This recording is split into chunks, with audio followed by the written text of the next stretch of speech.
What's up everyone, BG Wizard back for another video. Today's video we're going to take a look at the best melee DPS tier list for Dragonflight Rated Battlegrounds Season 1.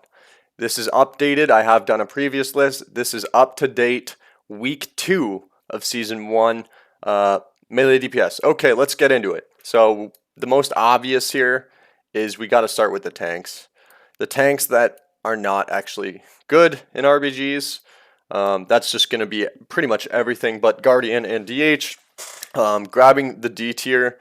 So, yeah, I mean, there's like, what is it? Healer Stealer? Ocean Man is like the only blood DK that does anything. So, there's one blood DK that steals your healer and just grips him to the edge of the map.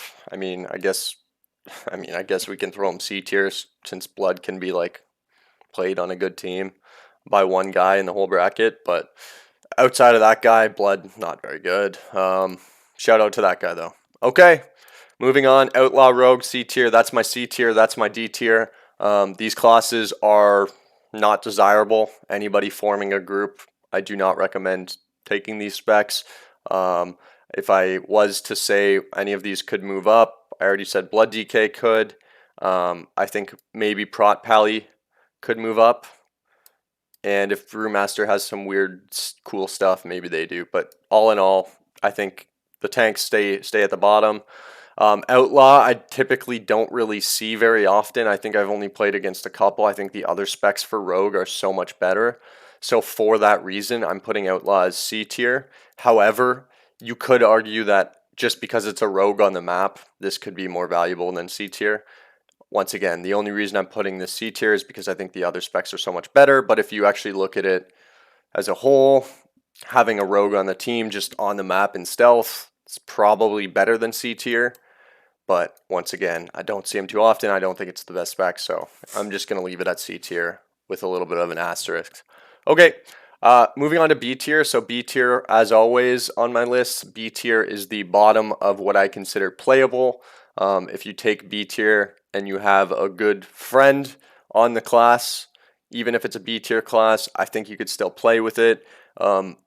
As far as like having the best comp and playing the meta with the best chance to succeed, I don't think B tier is your best option.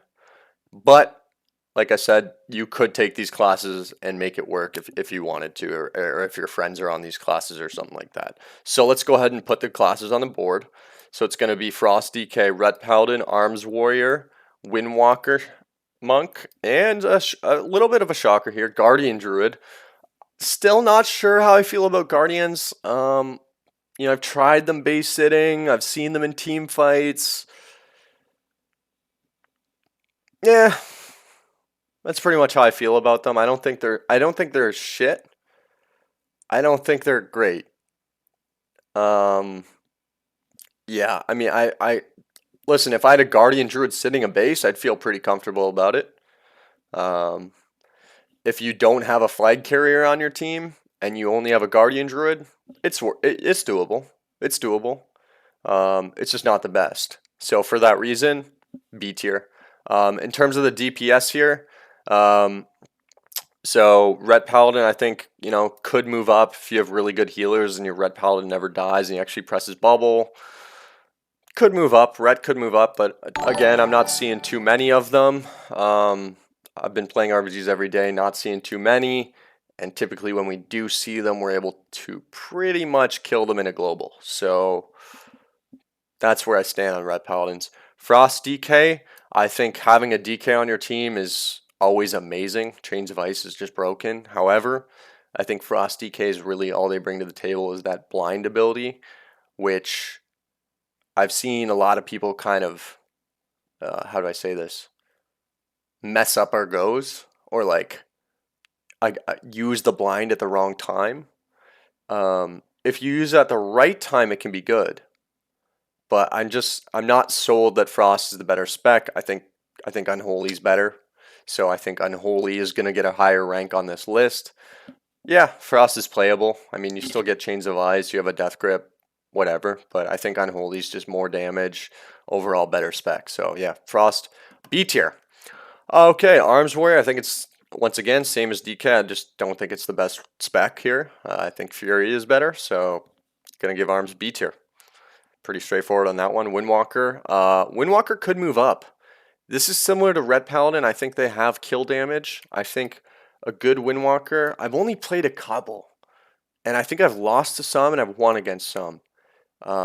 They have really good damage, and I think with the higher health pools and the higher healing this season, Windwalkers, maybe they can live longer. Because that was the thing in Shadowlands where Windwalkers, it was almost the same. It was like Windwalkers could do pretty good damage. Like if you had like a DK Ret and a Windwalker team, like a melee cleave, it's scary, right? But you could typically just kill the Windwalker fairly easily, just like the Red Paladin.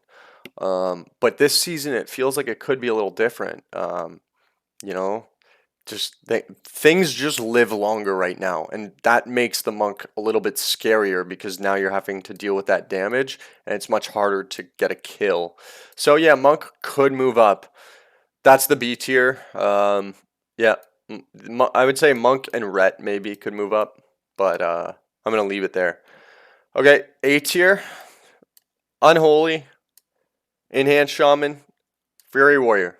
Very, very surprised. If you've been playing RBGs for I don't know, the last what, 3, 4, 5 years, I can't even remember the last time enhanced shaman was good in RBGs.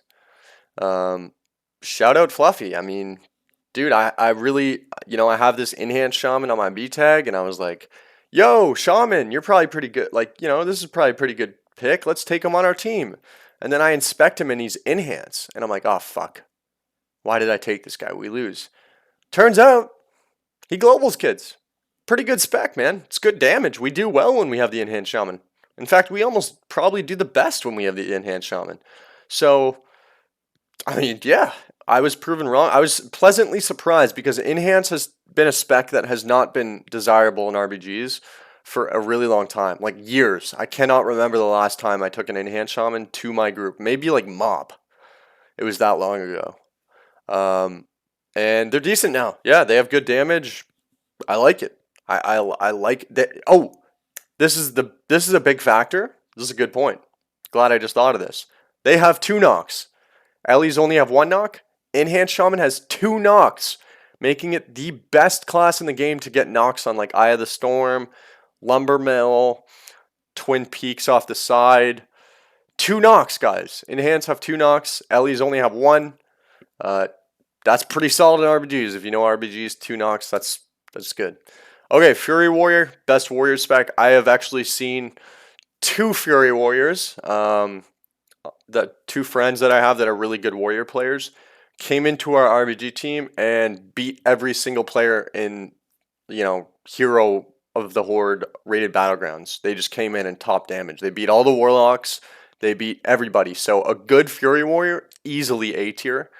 Some of them, not every warrior tops damage, but the 2 dudes I'm thinking of right now really, really changed the game. Like I said, beating a warlock in damage that's a feat. That's a feat, and Fury is capable of that right now.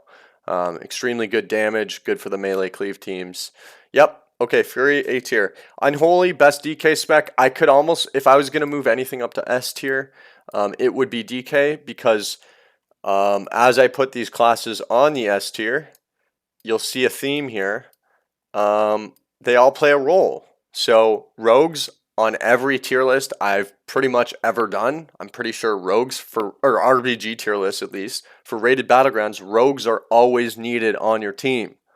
Pretty much always. They're the best base sitter.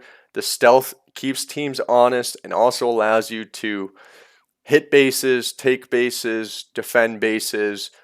Rogues, stealth, it's just objectively you need one on your team. Like, it's the best objective class, always has been. So I could see DK, my point here, and same with Feral Druid. Okay, Feral Druid plays a similar role. Best base sitter, also incredible damage in team fight right now. Ferals are insanely good right now. Way better than Boomkin, way better than Guardian. But my point here is I had DK at A tier because of the role that they play with, like best example, flag maps when you leave, your DK on defense, Chains of Ice the whole team, Silver Shard Mines, Chains of Ice the whole team, orb map when you have orbs and your DK slows the team and your orbs run. DKs bring that similar. Now it's not a stealth thing, but they do bring that objective thing that you want on your team, right? They can slow the whole enemy team.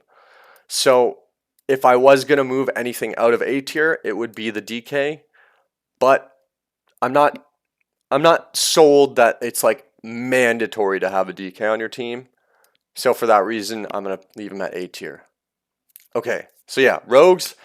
These are the two best specs that I've seen. Good, great damage, same as always, best objective class.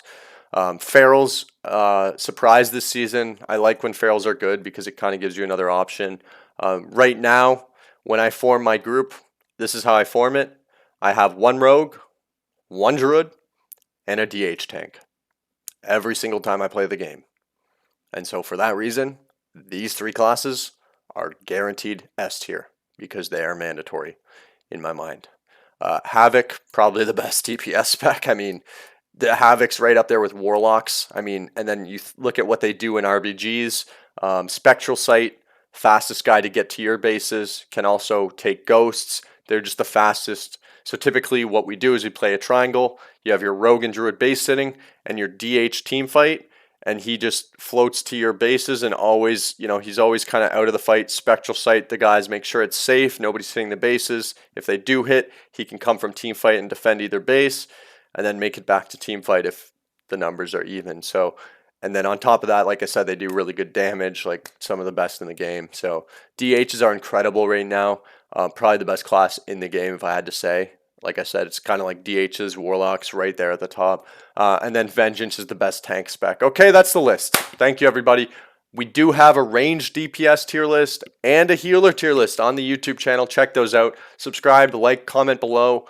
Let me know what you think. What did I get right? What did I get wrong? Thank you for watching, everybody. I'll see you on the next one. Peace.